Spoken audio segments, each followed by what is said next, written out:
Hello, IELTS seekers. Welcome back to Navneet's English Planet. How do you feel about preparing for your IELTS? कोई भी foreign language सीखनी है तो उसके लिए हमें बहुत एफर्ट्स करनी पड़ती हैं. It is not everybody's cup of T. तो ये सारी चीजें जो हमने इंग्लिश लर्न करने के लिए की है, जो एफर्ट हमें दूसरी लैंग्वेज लर्न करने के लिए करनी पड़ती हैं, हम अपनी सारी फीलिंग्स, अपनी सारी एफर्ट्स बताने वाले हैं आज के क्यू कार्ड में, which is describe something that you did to learn another language. Let's start doing it. Describe something you did to learn another language. आपने किसी और लैंग्वेज को सीखने के लिए जो भी एफर्ट्स किए उसके बारे में बताओ. व्हाट लैंग्वेज यू लर्नड, आपने कौन सी लैंग्वेज सीखी. व्हाट यू डिड, आपने क्या किया. How it helped you learn the language. इन सभी एफर्ट्स ने आपकी लैंग्वेज लर्निंग में हेल्प कैसे की. And how you felt about it, आपको इस लैंग्वेज को सीख के कैसा लगा. I am a voracious learner. Voracious मतलब क्यूरियस, जिसे बहुत शौक है कुछ सीखने का. I am keen on learning different languages. मुझे अलग अलग लैंग्वेजेस सीखने का बहुत शौक है. Here I am going to describe the efforts I put in to satisfy my lingo quest. यहाँ पे मैं बात करने जा रही हूँ उन एफर्ट्स की, एंडेवर्स इज ऑल्सो एफर्ट्स, उन एफर्ट्स की जो मैंने अपनी लिंगो क्वेस्ट, लैंग्वेज को सीखने की क्यूरियोसिटी को सेटिस्फाई करने के लिए जो एफर्ट्स की. Last year my friend who lives in Canada advised me to learn French language. पिछले साल मेरे एक फ्रेंड ने जो कनाडा में रहता है मुझे फ्रेंच लैंग्वेज सीखने के लिए एडवाइस किया, as it is the official language of 29 countries. क्योंकि फ्रेंच जो है वो 29 कंट्रीज़ की ऑफिशियल लैंग्वेज है. So learning it was going to enable me to communicate with a wide community of people.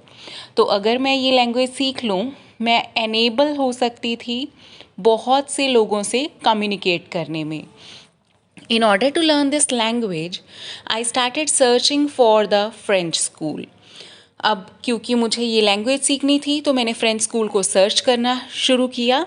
But the best one was in Chandigarh, which is around 70 kilometres away from my home town. पर अगर मैं best institute की बात करूँ, वो चंडीगढ़ में था, जो कि मेरे होम टाउन से 70 किलोमीटर्स दूर है. Being curious to get well versed in French, well versed जहाँ पे भी लैंग्वेज की बात है या किसी स्किल की बात है, उसमें उसके साथ अपने आप को एक्विप करना, तो हम कह सकते हैं getting well versed in something. तो फ्रेंच में वेल वर्स्ड होने के लिए I got my self enrolled for online classes. मैंने ऑनलाइन क्लासेस के लिए अपनी एनरोलमेंट करवाई. Although it appeared to me pretty easy, मुझे लगा कि ये ईजी होगा लैंग्वेज को सीखना, due to it being seemingly identical to English. क्योंकि नज़र आती थी फ्रेंच लैंग्वेज मुझे बिल्कुल इंग्लिश की तरह, उसके साथ सिमिलर थी.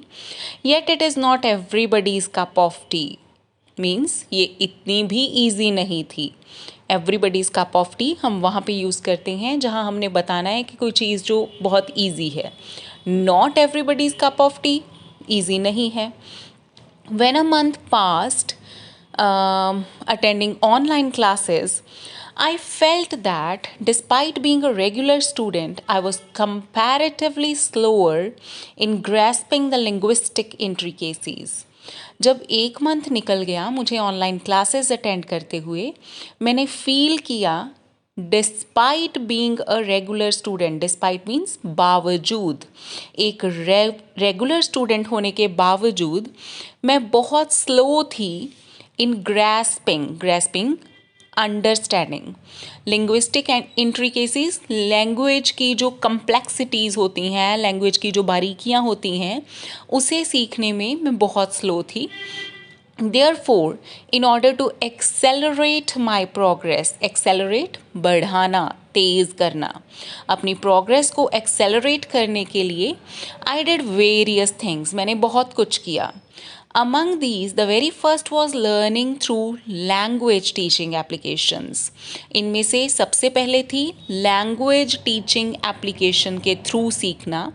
I downloaded Duolingo app in my mobile phone. मैंने अपने फ़ोन में Duolingo app जो लैंग्वेज लर्निंग ऐप है उसे इंस्टॉल किया. I must say that this application proved to be beneficial. मुझे कहना पड़ेगा कि ये एप्लीकेशन मेरे लिए बहुत फ़ायदेमंद रही, as it gives several task according to the level set by the student on it. क्योंकि ये बहुत सारे टास्क देती है स्टूडेंट को, और उस लेवल के अकॉर्डिंग जो स्टूडेंट अपना लेवल उस पर सेट करता है कि मैं बिगिनर लेवल पे हूँ या मॉडरेट लेवल पे, उस लेवल के अकॉर्डिंग ये ऐप उसे टास्क देती है. Apart from this I daily watched movies. इसके अलावा मैंने डेली फ्रेंच मूवीज़ देखनी शुरू की and listen to songs in French language. Song सुनने शुरू किए which assisted me in learning the accent. Accent is way of speaking as well as the pronunciation of different words, जिसने help की मेरी, assisted help करना, language की accent, way of speaking और pronunciation learn करने में, किस वर्ड को कैसे प्रोनाउंस करना है, इसमें मेरी बहुत हेल्प की. Moreover I read the French newspapers. मैंने फ्रेंच न्यूज़पेपर्स भी रीड किए. All this helped me in getting proficient in French language. इन सभी एफर्ट्स ने फ्रेंच लैंग्वेज में एफिशिएंट होने में, प्रोफिशिएंट होने में मेरी बहुत हेल्प की. Although learning French was a daunting task for me. Daunting task जब कोई टास्क आपके लिए बहुत मुश्किल है, चाहे कि फ्रेंच लर्न करना मेरे लिए मुश्किल टास्क थी, but being fluent in it has opened new doors of opportunity for me. पर इसको लर्न करने से मेरे लिए बहुत से न्यू अपॉर्चुनिटीज़ के डोर ओपन हो गए हैं. I am confident enough to interact with native speakers of this language fluently. मुझ में कॉन्फिडेंस आ गया है कि मैं इंटरैक्ट कर सकती हूँ नेटिव स्पीकर्स के साथ फ्लुएंट वे में. All in all, due to my efforts, I have shed my hesitation. Shed the hesitation means hesitation को ख़त्म करना. इस तरह से मैं अपना ओवरऑल एक्सपीरियंस बताऊं तो मेरी एफर्ट्स की वजह से मेरी सारी हेजिटेशन ख़त्म हो गई and the confidence of speaking fluently has been instilled in me. और मेरे अंदर कॉन्फिडेंटली इस लैंग्वेज को बोलने का जो कॉन्फिडेंस है वो इंस्टिल हो चुका है. So this was the cue card with band 8 vocabulary. In future too, for such relevant content related to IELTS, keep visiting my channel and keep preparing for your IELTS exam. Thanks for watching.